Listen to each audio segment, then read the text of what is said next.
তোমার জন্য যদি কোনো ক্লায়েন্ট তার ডেট চেঞ্জ করে তাহলে তোমার ফিলিংসটা কেমন হয় আর নিজেরও বা কতটা স্পেশাল নিজেকে মনে হয়। তো আজকে যেই দিদির বাড়িতে আমি সাজাতে যাচ্ছি সেটা ছিল অন্নপ্রাশনের বুকিং।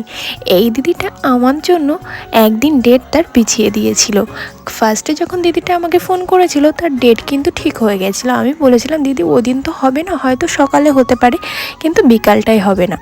তো দিদি বলেছে তাহলে তুমি কি তার পরের দিন ফাঁকা আছো?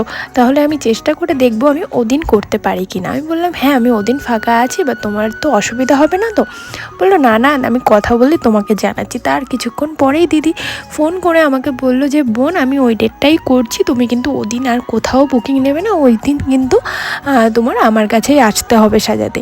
তো আমি দিদিকে ফার্স্টে সকালে একটা লুক করেছি, তারপরে এই লুকটা রাত্রে আমি দিয়েছি। এত তাড়াহুড়োর মধ্যে সাজিয়েছি আমি কোনো ভিডিও কোনো কিছুই ঠিকমতো নিতে পারিনি, খুব তাড়াহুড়ো ছিল, খুব তাড়াহুড়ো।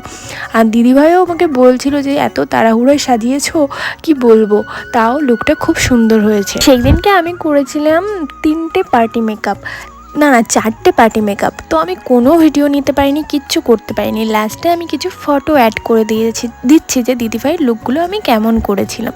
আর অন্য লুকগুলোর ছবি না আমার কাছে নেই আপাতত।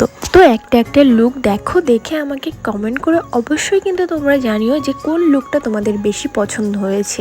লুকগুলো হয়তো একটু হেজি আসতে পারে, জানি না কেন, কিন্তু পরে আমি ফটো অবশ্যই শেয়ার করব।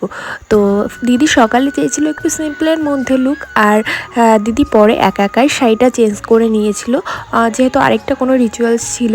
তারপরে আরেকটা বেগুনি কালারের শাড়ি পরে এটা করেছিল রাতের লুক। তো কেমন লাগলো ভিডিওটা অবশ্যই কমেন্ট করে জানিও। Tata, bye bye.